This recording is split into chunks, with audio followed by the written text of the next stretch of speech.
In this video, I'm going to show you some of the most useful hidden features in Windows 11 that you probably didn't even know existed. These tips can seriously boost your productivity and make your daily PC use a whole lot smoother. Number 1. Snap layouts and snap groups. For example, open a few browsers or any apps you need.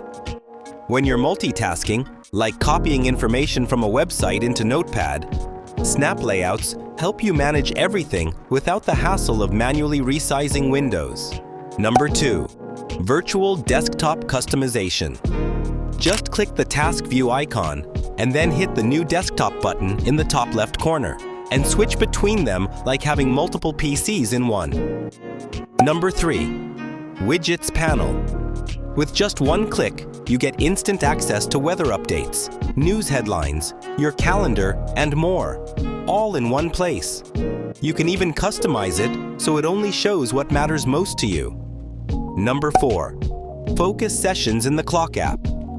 Imagine you want to spend 30 minutes writing a blog post or studying without distractions.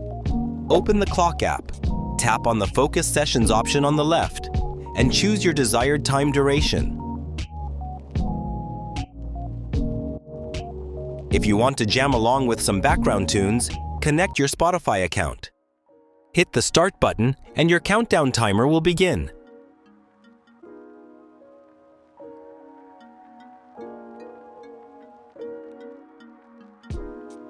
When the session ends, you'll receive a notification. This is great for helping you to stay focused and wrap things up. Number 5. Enhanced Clipboard History. It's super handy. Just press Windows and V, and a window pops up showing everything you've copied recently. You can quickly paste any of those items wherever you need them, saving you a ton of time. Number 6. The hidden security and update settings. Open Settings and search for Windows Update. Here, you'll see options like pausing updates or setting your active hours, so updates don't interrupt your work. In Advanced Options, you can manage optional and driver updates, giving you full control over your PC's update schedule. These hidden features can really transform your Windows 11 experience. If you found this video helpful, please hit like and subscribe for more awesome Windows tricks. Thanks for watching, and I'll see you in the next one.